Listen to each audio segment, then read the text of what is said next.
dober dan, to je 9. epizoda 2. sezone.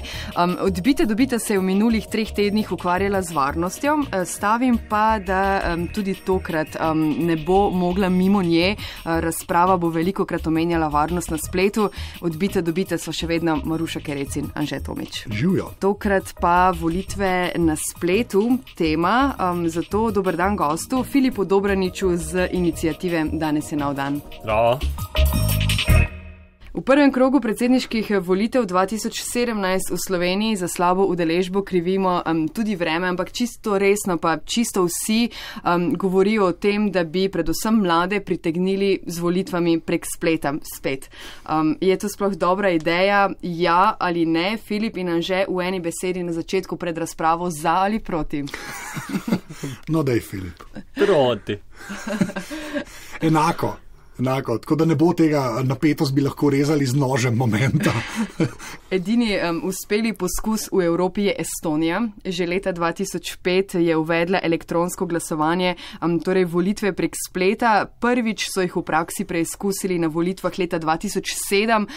Mediji so takrat pisali nekaj v stilu, za razliko od britanskega in ameriškega primera so potekale brez težav, računalniško pismeni Estonci so bili nad njimi navdušeni. Tukaj je še nekaj zanimivosti z Estonije.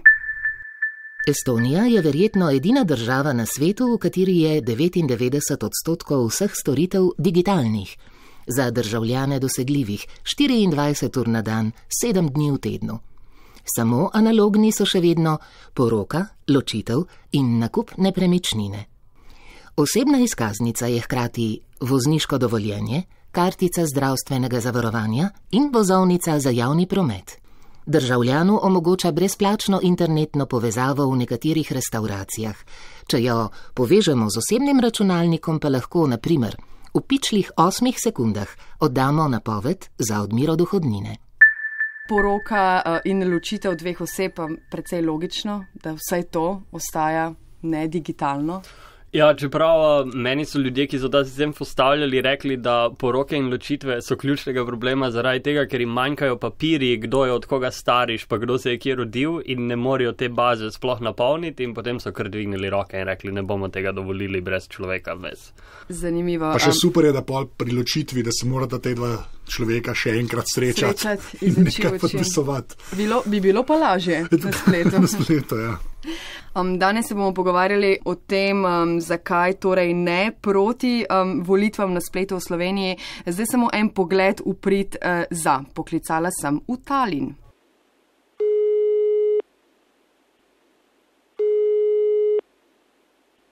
Hi, I'm Jan from Estonia.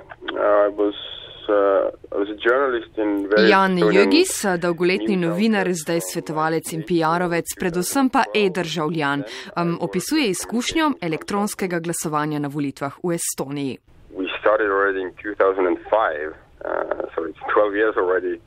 Začeli smo leta 2005, to je že 12 let. Prve volitve so bile torej lokalne leta 2005, od takrat smo glasovali še na parlamentarnih volitvah Evropskega parlamenta in nazadnje, letos oktobra, spet na lokalnih volitvah. Vse skupaj je bilo že 9 volitev, ki so omogočale tudi glasovanje prek spleta. Na prvih e-volitvah je sodelovalo 9300 ljudi, leta 2011 jih je bilo 140 000, na zadnjih volitvah pa smo podrli rekord. 185 900 ljudi je izbiralo prek spleta, to je 32% vseh oddanih glasov.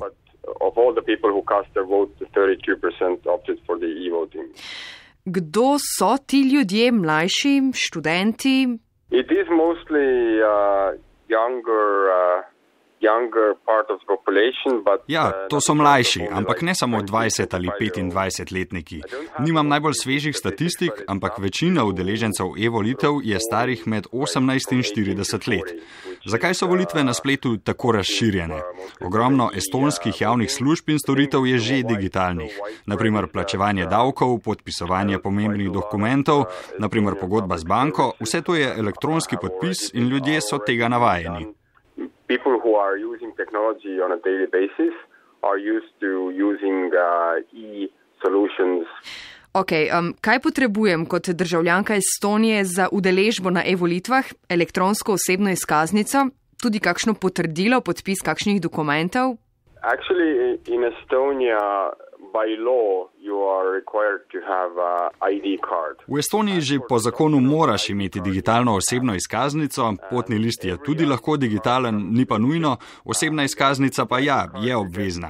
Vsaka izkaznica ima čip in personificirano kodo, PIN številko. Če plačuješ davke na spletu, povežeš digitalno osebno izkaznico z laptopom ali stacionarnim računalnikom.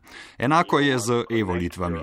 V sistem se vpišeš s svojo PIN številko. Sistem tako tudi prepozna, kje živiš, da naprimer v Murski Soboti ali v Ljubljani ne moreš glasovati na lokalnih županskih volitvah, če si iz Novega mesta. Potem ti ponudi listo kandidatov, vpišeš številko kandidata in potrdiš svojo izbiro z drugo personificirano PIN številko. And then you have to confirm it with your PIN 2 number. So you have two PINs. One is for logging in, the other is for authentication. Mimogrede, svoj glas v Estoniji lahko spremeniš, če si iz kakršnega koli razloga pač premisliš, ampak kaj pa varnost? Verjetno ključno vprašanje. Je sistem dovolj dober? Je dovolj varen? We believe it is safe enough. Verjamemo, da je sistem dovolj varen. Seveda smo imeli skeptike, tudi politične stranke, ki so dvomili v varnost sistema. Govorimo o tehnologiji, zato vedno obstaja tveganje, ampak sistem nenehno testirajo. Spletna varnost je najpomembnejša skrb javnih institucij v državi. 32% ljudi je oddalo glas prek spleta, ljudje torej verjamemo, da je varno, tudi vlada in država. Vsak glas bi moral biti skrivnost. Naprimer, če sedim skupaj s svojo ženo, bi moral glasovati tako, da ona tega ne vidi. Seveda pa je teoretično možno tudi, da nekdo pride na vrata tvoje hiše in te podkupi z denarjem, da potem glasuješ za določenega kandidata. Je možno, ampak zaenkrat še ni bilo nobenih resnih težav, pritožb ali incidentov.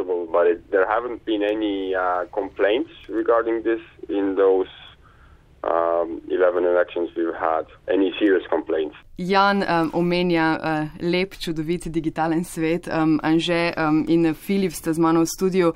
Nista predsedniška kandidata, zato vama ne bom merila časa danes. Je Slovenija kaj manj sodobna država, ker nima elektronskih volitev? Jaz mislim, da ne. Mislim pa, da tukaj v teh pogovorih je mogoče pomembna samo še ena distinkcija in to je razlika med elektronskimi pa spletnimi ali internetnimi volitvami, ker recimo Američani imajo veliko volilnih postaj elektronskih, pa ne moreš tega delati na internetu in to, da ti še vedno človeka pripelješ v sobo, pa ima tam potem stroj, se je izkazalo za najslabšo idejo, verjetno od vseh možnih opcij. Ampak ne, mislim, da to, na kak način glasujemo za najpomembnejša vprašanja, ni merilo sodobnosti. Kvečemu bi to bilo, ali dovolimo istospolnim partnerjem, da se poročijo, ali pa kako skrbimo za bolne v družbi. Ja, ne pa kako, na kakšen način izpolniš listič oziroma obrazec. Tako. Ja. Ker Američani res že kar nekaj časa poznajo te njihove volilne mašine, ne, če se lahko kdo izrazim, ki imajo ne malo težav. Ne, tako da res ne bi šli samo na to, da preko spleta pač volitve niso najboljša možna ideja. Ne. Tudi te elektronske povzročali težave in imajo kar konkretne nasprotnike, ki se jih hočejo znebiti. Ne. Od tega, da je prišlo do napake v programski opremi, ki je preštela enostavno napačno število glasov. Ne. Mislim, da je bil nek primer, ko je v nekem okraju živelo 50,000 ljudi, ne, mašina je pa preštela 150,000 glasov. Ne. Te naprave so v bistvu ista tehnologija kot avtomat za sladkarije na avtobusni postaji in približno toliko zanesljive tudi. Če pa potem veš, da se v bistvu praktično enaka tehnologija zapakira v neko napravo, ki potem omogoča volitve in ta naprava se sicer, gremo reči, da posodablja, ampak valjda ne tako hitro, kot bi človek hotel. Ne. Ja, drugače mogoče še to, na DEFCONu zadnjem so bile razstavljene te volilne mašine in ljudje brez izkušenj so v enem dnevu pač vdrli v vse. Pač niti en dan niso zdržali, preden jih pač ne bi ljudje. Ja. Sem vedela, da me boste na to upozorili in da se mi bo začelo zatikati pri IE in tako naprej. Dajmo se potem zmeniti, da govorimo o glasovanju na spletu. Ja. Torej, zakaj proti, kje so tehnične ovire, varnostne ovire, da ne moram doma sedeti, se registrirati in glasovati v dnevni sobi? Tehnična ovira, ki je sicer tehnična pač v svojem bistvu, ne, ampak ima pa veliko večje implikacije, je pač ta anonimnost pri pač samem aktu voljenja. Ta moment se mi zdi, da je na koncu glavna ovira kakršnikoli volitev preko spleta. Na računalniku se pač enostavno puščajo sledi. Seveda se te podatke da anonimizirati, da se jih zašifrira, ne more čisto vsak do njih dostopati, ampak vsaj do zdaj se je izkazalo, da so vse ti postopki več ali manj reverzibilni, se pravi, se je dalo priti do podatkov, tudi ko so bili varni. Že naš gost Jan iz Estonije, ko je razlagal o tej magični njihovi osebni izkaznici, ki omogoča vse in še spucati stanovanje, so imeli 5 dni nazaj so preklicali 760,000 teh kartic v Estoniji, ker se je izkazala varnostna luknja v sistemu, ki šifrira podatke, se pravi, gre pa za kartice, ki so jih izdali od leta 2008. Ja, pa po mojem problem tudi to, da vsakršne volitve v sebi vsebujejo en tak osnoven paradoks in to je, da najprej mora država preveriti, kdo sem jaz, zato da zagotovi, da samo jaz lahko glasujem. Potem pa mora pozabiti, kdo sem jaz, hkrati pa še vedno jamčiti, da moje glasovnice nihče ni pokvaril. In v nekem fizičnem svetu, kjer imamo te papirje, ki so pošteplani, pa tam ljudi, ki poskrbijo, da se jaz podpišem, lahko ta paradoks razrešimo. Če pa vse delamo digitalno, pa postane nemogoče. Računalnik res fizično ne more vedeti in hkrati ne vedeti, kdo sem jaz. Medtem ko pač nekdo, ki šteje papirnate glasovnice, pa lahko preveri na enostaven način, da je ta glasovnica bila pač legitimno oddana, da ni pokvarjena, da ni ponarejena, hkrati pa nima pojma, kdo jaz sem. Namreč sama ta ideja tega, da lahko informacijo osebe, ki je glasovala, ločimo od dejanske glasovnice, to je nekaj, kar je zaenkrat praktično nemogoče na internetu narediti, ker če bi to delali, potem se lahko samo v pravem trenutku napadalec postavi med mene in med državni strežnik in v trenutku, ko državi postane vseeno, ali je ta glasovnica res moja, jo lahko spremeni. Da ne govorimo potem o tem, da bi recimo kakršenkoli resnejši, pa o tem so že bile debate, internetni sistem glasovanja mora nekako omogočiti način, da jaz svojo glasovnico shranim, da lahko potem čez leto dni ali pa pol leta, ko sumim, da je prišlo do prevare, pridem nazaj in rečem ne, vi ste pač ponaredili mojo glasovnico. Zakaj in kako je možno, da potem v Estoniji deluje? Zdaj, jaz nisem za, ampak sem pod vplivom, ker sem govorila z Janom, ki je super in sploh pohvalil celotno spletno izkušnjo, popolnoma digitalizirana država, ne prihaja do večjih incidentov niti na voliščih, ki so pač dnevne sobe. Enako kot v Ameriki oziroma v ZDA. Prej smo mogoče že to malo pretiravala, res niso tako grozne te mašine za glasovanje in v veliki večini primerov enostavno delajo in ni absolutno nobenega problema. Postane po moje samo vprašanje, koliko rizika je kdo pripravljen riskirati v tej dani situaciji in jaz osebno tukaj mislim, da pri volitvah bi moralo to biti zelo blizu ničle. Jaz mislim, da se ljudje vedno potem predstavljajo, da bi nek hacker, v narekovajih, udaril in več glasov dal nekomu drugemu. Mene mogoče taki udori me še najmanj skrbijo, bi sistem to opazil, nekdo bi opazil, bi se razveljavilo in bi se volitve enostavno ponovile. Mene bolj skrbi, ko recimo anonimnost ne bi bila zagotovljena in bi potem, na plano prišel Excel vseh državljanov neke države, ki so volili in za koga so volili. Pa mogoče to ni tak problem za predsedniške volitve, za lokalne volitve, pa ti to lahko resno ogrozi pač tvoje življenje. Polno je nekih podatkov, ki se jih potem da obdelovati. Zaenkrat se pa pač ne ve se, kako je volil volilni okraj, ampak ti pa ne veš od hiše do hiše, kako je kdo volil. In potem jaz vedno nazaj dobim kontraargument, Američani imajo pa table, za koga volijo, na svoji zelenici pred hišo, ampak moj odgovor je vedno to, se tudi pri nas lahko stranke obesiš na balkon, če ti to pač nič ne pomeni. Jaz govorim, tukaj gre za masovko. Pa gre tu po moje tudi malo za specifiko Estonije. Namreč tam je to veliko lažje prodati, pa veliko lažje menedžirati po moje, ker je Estonija zelo poredko poseljena država. Ključen gonilnik za adopcijo tega sistema je bilo to, da v Estoniji pač traja uro pa pol, da se kamorkoli pripelješ smiselno, da ljudje živijo večinoma sami, bajta 2, pa ničesar 30 km.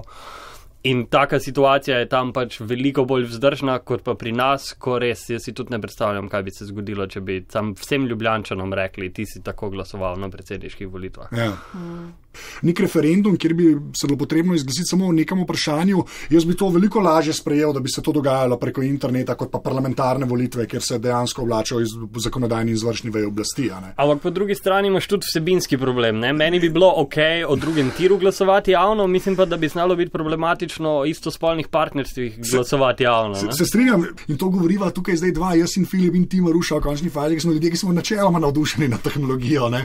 Pa je potem ta paradoks, da pri volitvah bi pa najraj z voščenkami in pač listom papirja vse skupaj odloča. Je še vedno po pogovoru z Janom bi šla malo v Estonijo, ampak ja, zdaj, če smo že pri riziku, ne, protiargument, ki ga največkrat uporabljamo, je, verjamem, elektronsko bančništvo. Tudi sama sem najprej pomislila na to, mislim, denar, premoženje, moj denar na aplikacijah, v spletni banki, na polju vsakodnevnih vdorov, pa je načeloma vse ok. Sistem je dober in jaz kot državljan, uporabnik, verjamem, da je moj denar varen. Jaz bi rad tu povedal, da sistem ni ok. To je prvo. Zaradi tega, ker sem jaz v svojem najožjem socialnem krogu 3 tedne nazaj imel žrtev kraje kartice, ki ni absolutno nič naredila na internetu narobe in pač ne bomo zdaj imenovali banke, ki je najprej rekla, ne bomo povrnili denarja, pa ugotovila, da so sami zasrali in morala vrniti ta denar, tako da to ni ok. Druga stvar je pa, jaz si lahko predstavljam, da z banko sklenem nek odnos zaupanja, pa da rečem, ok, vi ste moja banka, zaupam vam, vi zaupate meni, da noben ne bo zlorabljal te povezave, ampak jaz državi nisem pripravljen zaupati. In mislim, da pač za kakršenkoli demokratičen proces je pač ključno, da mi ne zaupamo državi in volitve so ravno takršna nezaupnica. Ne? Ko gremo na volitve, rečemo, danes smo prekinili vse dogovore s trenutno vladajočo elito ali pa pač z trenutnimi organi, za katere glasujemo in vzpostavljamo nove. V tem brez vladi v 24-urnem pač jaz nisem pripravljen nikomur zaupati. Na koncu, dajmo to lahko skupaj rečemo, denar le denar, ne. Demokracija je pa mogoče, jaz si saj upam reči, rahlo bolj dragocena, no, tako. Ker to vedno znova poslušamo na cesti, na Facebooku, v medijih, bi zdaj res te volitve na spletu bile koristne vsaj za udeležbo. Bi mlade, Filip, forma, način pritegnila v tem primeru, ne glede na vsebino? Jaz upam reči, da prvič ziher, za naprej pa ne vem, ampak jaz nisem pripravljen sprejeti take ponudbe od demokratičnih institucij. Mislim, če je najboljša stvar, ki mi jo volitve ali pa stranke ali pa predsedniški kandidati lahko ponudijo to, da bo meni hecno pritisniti na gumbek na zaslonu, namesto da se šetnem do najbližje osnovne šole, je to slab deal. Jaz hočem imeti dovolj dobrega kandidata, da mi ne bo problem se 10 km peljati. Jaz nisem pripravljen sprejeti e-volitev sem zaradi tega, da bomo to igro kao malo zamaskirali, pa da bomo se potrepljali, pa si rekli, letos smo pa dobre kandidate zbrali. Kdaj bomo o volitvah na spletu spet govorili na državni ravni v parlamentu? Prvič, ko bo že spet nizka volilna udeležba. V ponedeljek torej. Ja. Ne vem, no. Ne znam si predstavljati sploh, kako se bodo tega lotili. Predvsem zdaj probam razumeti, kaj bodo naredili po naslednjih parlamentarnih volitvah. Jaz drugače imam tu še eno drugo težavo s to volilno udeležbo. In namreč to, da mislim, da se je gospodu Pahorju splačalo imeti nizko volilno udeležbo v prvem krogu in da razlog, zakaj ni zmagal v prvem krogu, je zaradi tega, ker je prišlo več volivcev, kot je njegov štab pričakoval. In mislim, da se moramo začeti pogovarjati tudi o tem, kako nekaterim političnim strankam pa nekaterim kandidatom je velikokrat v interesu, da se ljudje ne pojavijo na volitvah. Ker je bila matematika v prvem krogu taka, da je bilo tam 500 kandidatov in dokler so se glasovi porazdelili med tistih 500 kandidatov, kot so se, je moralo sam čim manj ljudi priti in Borut Pahor svojo bazo bi dobil čez 50%. In ga je po moje ravno volilna udeležba pač spravila v drugi krog. In mene skrbi, ko pač imamo lahko kandidata, ki fura kampanjo, kjer reče, ja, meni ni pomembno masovno nagovarjati ljudi, jaz moram iti sam roko stisniti. To pomeni, da pač mu ni pomembna masovna volilna udeležba in da je pač njegova strategija za zmago bazirana na tem, da ljudje ne pridejo. In dokler imamo to, nam na dolgi rok niti e-volitve po moje ne pomagajo. E-volitve oziroma volitve prek spleta res zagotavljajo težave, no. Pa še to, kar se tiče Estonije, ne. Vozniško dovoljenje Ni glas za oblast. Mislim, to jaz kle res ne bi načaja. Ne daje mandata nekomu, da gre nekoga ubiti. No, to je razlika. To res je, pa že recimo zdravstveni podatki, ne, je že drug riziko kot recimo vozniško dovoljenje. Ne.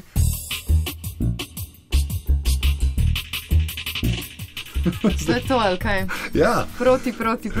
Ja. Hvala za debato Janu Jögisu, Filipu Dobraniču, midva sva Anže Tomič in Maruša Kerec. Jana sem spoznala na Facebooku, nima Twitterja. Filip, kje najdem v tebe? Na moji telefonski številki. Samo prek signala. Razen, če niste zelo posebna oseba, ki se jo odpusti to, da ne ve, da je treba enkriptati komunikacijo. To moramo reči, enkrat oddajo. Mislim, da Signal pa Telegraf, to se mora enkrat še zgoditi. Ja, jaz sem Afna Anzeto. Jaz sem Twitteruša Maruša, skupaj sva Afna odbita. Skupni Twitter račun. A vi ste pa tudi danes je nov dan, ne? Ste Afna dan? Afna danes je nov dan, ja. Pa Afna Parlameter podčrtaj si, ker Parlameter že nekje obstaja. Ja. Večinoma vemo, upam, da tudi večina poslušalcev odbite, kdo ste in kaj počnete, ampak na kratko, kaj delate, zdaj mogoče kakšna aktualnost. Ja, zdaj trenutno se največ ukvarjamo s Parlameterom, s parlamentarnimi podatki. Zdaj 22. novembra, to je sreda, bomo cel dan Parlameter oziroma slovenski parlament spravljali na Wikipedijo, ker se cel teden daje parlamentarne podatke na Wikidata. Tako da, če kdo hoče, naj pride do Hakovnika, mi bomo cel dan imeli office odprt, malo bomo delali, malo bomo pice jedli, drugače pa danes je novdan.si. Odlično. Pa če kdo hoče, val202.si, poševnica odbita, tam so čisto vse epizode. Kljub čudoviti izkušnji, ki jo nudi Valovska spletna stran, pa še tole. V svet podcastov vabiva vedno na koncu epizode, če naj jo poslušate na Applovih napravah, lahko v vijoličasti aplikaciji podcast oddate svoj glas. Na voljo so ocene od 1 do 5. Ali pa na voljo je samo ocena 5. Tako moraš to predstaviti. Samo ocena 5. Demokracija, na voljo je od 1 do 5. Oddajte glas ali komentirajte. Adijo. Adijo. Hvala za pozornost.